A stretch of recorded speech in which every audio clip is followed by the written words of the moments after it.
Hello കൂട്ടുകാരെ, എല്ലാവർക്കും എൻ്റെ ചാനലിലേക്ക് സ്വാഗതം. അപ്പോൾ ഇന്നേ നല്ല സോഫ്റ്റ് കലത്തപ്പം ഉണ്ടാക്കിയാലോ, അതിൻ്റെ റെസിപ്പി ആയിട്ടാണ് ഞാൻ വന്നിരിക്കുന്നത് കേട്ടോ. ആദ്യം തന്നെ നമുക്ക് ചിരകിയ തേങ്ങ ഒരു അര കപ്പ് അത് ഇതിലേക്ക് ഇട്ട് കൊടുക്കുക കേട്ടോ.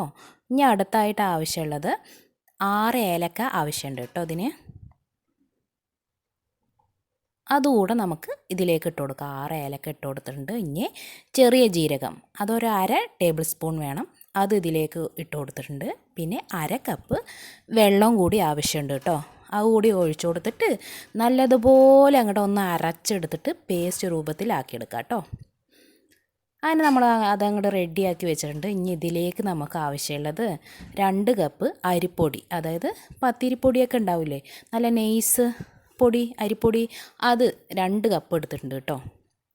അത് ഇതിലേക്ക് അങ്ങോട്ട് ഇട്ട് കൊടുക്കാം. ഇനി ആവശ്യമുള്ളത് 1.5 കപ്പ് വെള്ളം ആവശ്യമുണ്ട്. അത് അളന്ന് ഞാനൊരു പാത്രത്തിലേക്ക് ഒഴിച്ചതാണ്. അത് ഇതിലേക്ക് അങ്ങോട്ട് ഒഴിച്ചു കൊടുക്കാം. ഇനി ഒരു സ്പൂൺ വെച്ചിട്ട് നല്ലതുപോലെ നല്ലതുപോലെ ഇളക്കി കൊടുക്കുക കേട്ടോ. താഴത്തെ ആ എന്താണ് സംഭവം ഉണ്ടല്ലോ, അതും ഈ അരിപ്പൊടിയും ഒക്കെപ്പാടെ ഒന്ന് ജോയിൻ്റ് ആകണ വരെ ഒന്ന് ഇളക്കി കൊടുക്കുക കേട്ടോ.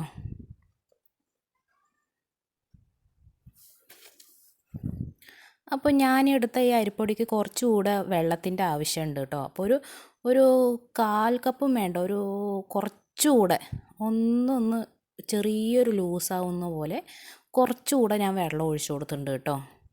ഓരോ അരിപ്പൊടിക്കും ഓരോ ഇതാണല്ലോ അല്ലേ വെള്ളം, അപ്പോൾ അതിനനുസരിച്ച് ഒഴിച്ചു കൊടുക്കുക. അപ്പോൾ ഇതേ ഈ ഒരു അളവിലാക്കിയിട്ട് ഒന്ന് അരച്ചെടുക്കുക കേട്ടോ. അപ്പോൾ ഇതേപോലത്തെ പരുവം വേണം. ഒരുപാട് ലൂസും പാടില്ല, ഒരുപാട് കട്ടിയും പാടില്ല, അങ്ങനത്തെ രൂപത്തിൽ അരച്ചെടുക്കുക കേട്ടോ. ഒരു 5 മിനിറ്റ് ഒന്ന് നല്ലതുപോലെ ഒന്ന് അരച്ചെടുക്കുക കേട്ടോ. മിക്സീൻ്റെ ജാറിലിട്ടിട്ട് നല്ലതുപോലെ 5 മിനിറ്റ് അരച്ചെടുത്തതാണ്. അത് ഇതിലേക്ക് അങ്ങോട്ട് ഒഴിച്ചു കൊടുക്കുക കേട്ടോ. ഇനി നമുക്ക് ആവശ്യമുള്ളതേ ഇതവിടെ ഇരിക്കട്ടെ. ഇനി ആവശ്യമുള്ളത് 5 ബെല്ലം വേണം. കുറച്ചുകൂടെ നിങ്ങൾക്ക് മധുരം കൂടുതൽ വേണമെങ്കിൽ ഒരു ബെല്ലം കൂടി, ഒരു 6 ബെല്ലം ഇട്ടോളൂ കേട്ടോ. അപ്പോൾ ഞാൻ എടുത്തിരിക്കുന്നത് ഇവിടെ 5 ബെല്ലം കേട്ടോ. അത്യാവശ്യം മധുരമൊക്കെ ഉണ്ടാവും. ഇനി ഒരു 3/4 കപ്പ് വെള്ളം ഒഴിച്ചു കൊടുക്കുക കേട്ടോ. ഇനി ഇതൊന്ന് ഉരുകട്ടെ, ശർക്കര ഒന്ന് നല്ലതുപോലെ ഒന്ന് ഉരുകി വരട്ടെ കേട്ടോ. അപ്പോൾ അതവിടെ ഇരിക്കട്ടെ.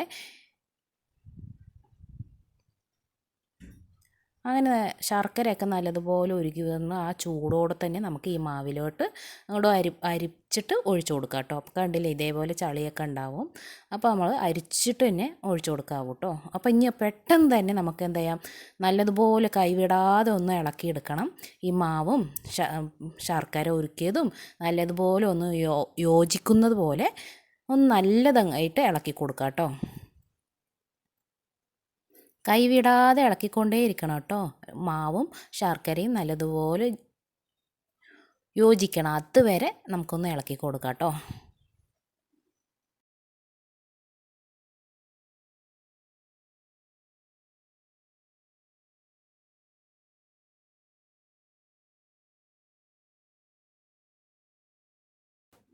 അതിനിപ്പോൾ ഇതേപോലെ ഇരിക്കും കേട്ടോ.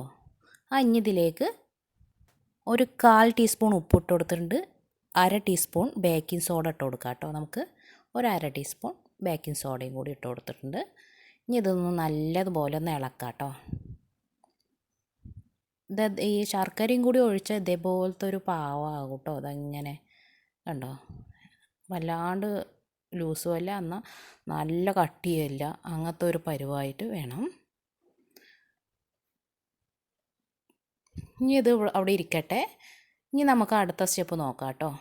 ഈ 5 ലിറ്ററിൻ്റെ കുക്കറാണ് ഞാൻ എടുത്തേക്കണത് കേട്ടോ. അതിൻ്റെ അളവിന് ആവശ്യത്തിനാണ് നമ്മൾ മാവൊക്കെ എടുത്തേക്കണത്. അതിലേക്ക് 1 ടേബിൾ സ്പൂൺ നെയ്യ് ഒഴിച്ചു കൊടുത്തിട്ടുണ്ട്. ഇനി 1 ടേബിൾ സ്പൂൺ വെളിച്ചെണ്ണ കൂടി ഒഴിച്ചു കൊടുക്കുക കേട്ടോ. ഇനി ഇത് രണ്ടും കൂടി ഒന്ന് നല്ലതുപോലെ ചൂടായി ഇങ്ങനെ വരുമ്പോൾ നമുക്കൊരു 1/4 കപ്പ് ചെറിയ ഉള്ളി ഇട്ട് കൊടുക്കാം. നിങ്ങൾക്ക് ചെറിയ ഉള്ളി ഇഷ്ടമാണെങ്കിൽ ഒരു 1/2 കപ്പ് ചെറിയ ഉള്ളി, 1/4 കപ്പ് തേങ്ങാക്കൊത്ത് ഇട്ട് കൊടുക്കാം. ഞാനിപ്പോൾ ഇവിടെ 1/4 കപ്പ് ചെറിയ ഉള്ളി, 1/2 കപ്പ് തേങ്ങാക്കൊത്ത ഇട്ട് കൊടുത്തേക്കണം കേട്ടോ. അപ്പോൾ ഇനിയിപ്പോൾ ഇതൊന്നും നല്ലതുപോലെ മൂത്തൊക്കെ ഇങ്ങനെ വരട്ടെ. അപ്പോൾ ഇത് ചെറിയ ഉള്ളി നല്ലൊരു ബ്രൗൺ കളറായി വരുമ്പോൾ നമുക്ക് മാവ് ഒഴിച്ചു കൊടുക്കാം കേട്ടോ. അപ്പോൾ ഈ തേങ്ങയിൽ ഈ നെയ്യൊക്കെ ഒഴിച്ച് നല്ല പിടിക്കുമ്പോൾ നല്ല മണം വരുന്നുണ്ട് കേട്ടോ.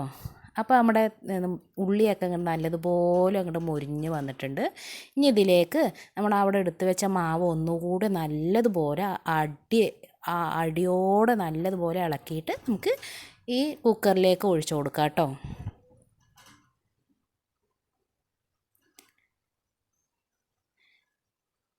അപ്പോൾ ഇനി എന്താണ് തീ ഹൈ ലെവലിൽ തന്നെ നിന്നോട്ടെ, കുറച്ച് നല്ലതുപോലെ ചൂടിരുന്നോട്ടെ. അപ്പോൾ അരുകൊക്കെ ഇതേപോലെ ഒന്ന് മൊരിഞ്ഞിങ്ങനെ വരും. അപ്പോൾ നമുക്ക് മീഡിയം ലെവലിൽ ആക്കാം കേട്ടോ.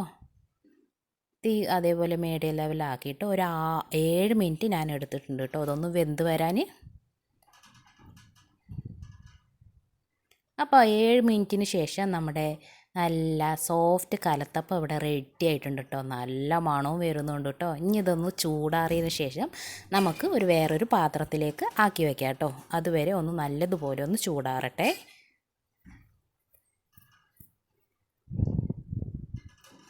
നല്ലതുപോലെ ചൂടാറിയതിന് ശേഷം ഞാനൊരു പാത്രത്തിലേക്കൊക്കെ ആക്കി ഇങ്ങനെ നല്ലതുപോലെ കട്ടൊക്കെ ചെയ്യാൻ നിൽക്കുക കേട്ടോ.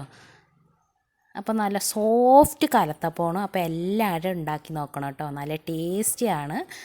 അപ്പോൾ എല്ലാം അടിപൊളി കലത്തപ്പം കേട്ടോ. അപ്പോൾ എല്ലാവരും ഉണ്ടാക്കി നോക്കണം. പുതിയതായി കാണുന്ന കൂട്ടുകാരുണ്ടെങ്കിൽ സബ്സ്ക്രൈബ് ചെയ്യാനും ലൈക്ക് ചെയ്യാനും മറക്കരുത് കേട്ടോ. നിങ്ങളുടെ ഓരോരുത്തരുടെ സപ്പോർട്ടാണ് എൻ്റെ വിജയം. ഇനി കാണുമായിരിക്കും. ടാറ്റാ.